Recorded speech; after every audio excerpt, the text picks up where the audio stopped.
جبکہ تم کو اللہ کی آیات سنائی جا رہی ہیں اور تمہارے درمیان اس کا رسول موجود ہے۔ جو اللہ کا دامن مضبوطی کے ساتھ تھامے گا وہ ضرور راہ راست پا لے گا۔ اے لوگو جو ایمان لائے ہو، اللہ سے ڈرو جیسا کہ اس سے ڈرنے کا حق ہے۔ تم کو موت نہ آئے مگر اس حال میں کہ تم مسلم ہو۔ یعنی مرتے دم تک اللہ کی فرما برداری اور وفاداری پر قائم رہو۔ سب مل کر اللہ کی رسی کو مضبوط پکڑ لو اور تفرقے میں نہ پڑو۔ اللہ کے اس احسان کو یاد رکھو جو اس نے تم پر کیا ہے۔ تم ایک دوسرے کے دشمن تھے، اس نے تمہارے دل جوڑ دیے اور اس کے فضل و کرم سے تم بھائی بھائی بن گئے۔ تم آگ سے بھرے ہوئے ایک گڑھے کے کنارے کھڑے تھے، اللہ نے تم کو اس سے بچا لیا۔ اس طرح اللہ اپنی نشانیاں تمہارے سامنے روشن کرتا ہے، شاید کہ ان علامتوں سے تمہیں اپنی فلاح کا سیدھا راستہ نظر آ جائے۔ سب مل کر اللہ کی رسی کو مضبوط پکڑ لو۔ اللہ کی رسی سے مراد اس کا دین ہے، اور اس کو رسی سے اس لیے تعبیر کیا گیا ہے کہ یہی وہ رشتہ ہے جو ایک طرف اہل ایمان کا تعلق اللہ سے قائم کرتا ہے اور دوسری طرف تمام ایمان لانے والوں کو باہم ملا کر ایک جماعت بناتا ہے۔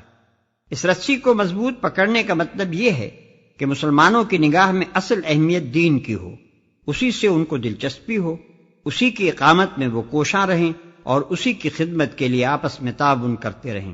جہاں دین کی اساسی تعلیمات اور اس کی اقامت کے نصب العین سے مسلمان ہٹے اور ان کی توجہات اور دلچسپیاں جزیات و فروع کی طرف منعطف ہوئیں، پھر ان میں لازماً وہی تفرقہ و اختلاف رونما ہو جائے گا جو اس سے پہلے انبیاء علیہ السلام کی امتوں کو ان کے اصل مقصد حیات سے منحرف کر کے دنیا اور آخرت کی رسوائیوں میں مبتلا کر چکا ہے۔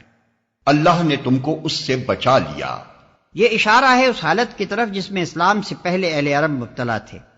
قبائل کی باہمی عداوتیں، بات بات پر ان کی لڑائیاں اور شب و روز کے کشت و خون، جن کی بدولت قریب تھا کہ پوری عرب قوم نیست و نابود ہو جاتی، اس آگ میں جل مرنے سے اگر کسی چیز نے انہیں بچایا تو وہ یہی نعمت اسلام تھی۔ یہ آیات جس وقت نازل ہوئی ہیں اس سے 3-4 سال پہلے ہی مدینے کے لوگ مسلمان ہوئے تھے، اور اسلام کی یہ جیتی جاگتی نعمت سب دیکھ رہے تھے کہ اوس اور خزرج کے وہ قبیلے جو سال ہا سال سے ایک دوسرے کے خون کے پیاسے تھے، باہم مل کر شیر و شکر ہو چکے تھے، اور یہ دونوں قبیلے مکہ سے آنے والے مہاجرین کے ساتھ ایسے بے نظیر ایثار و محبت کا برتاؤ کر رہے تھے جو ایک خاندان کے لوگ بھی آپس میں نہیں کرتے۔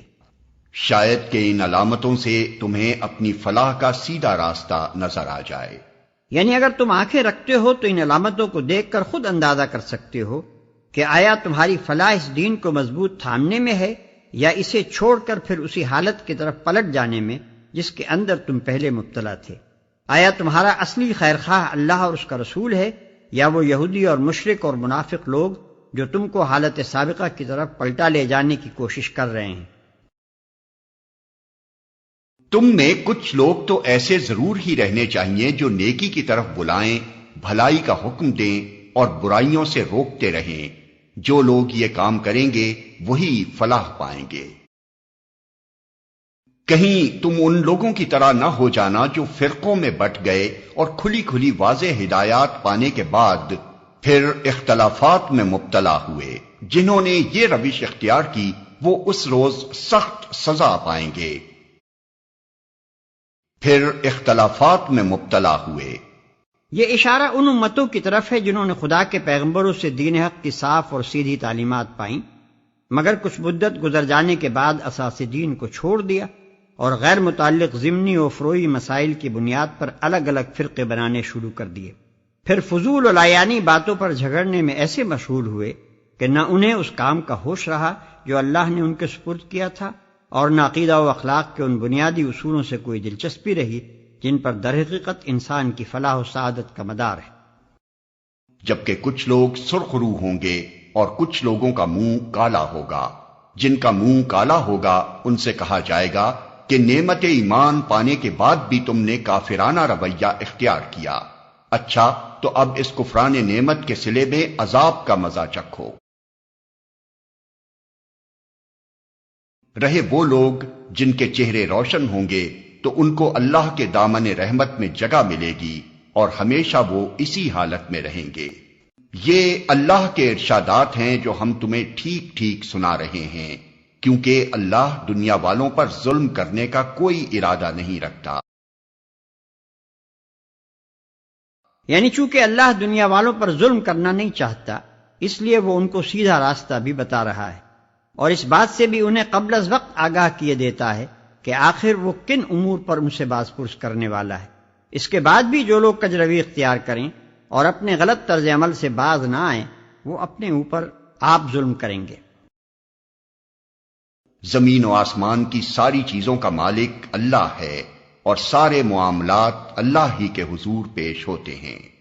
اب دنیا میں وہ بہترین گروہ تم ہو جسے انسانوں کی ہدایت و اصلاح کے لیے میدان میں لایا گیا ہے۔ تم نیکی کا حکم دیتے ہو، بدی سے روکتے ہو، اور اللہ پر ایمان رکھتے ہو۔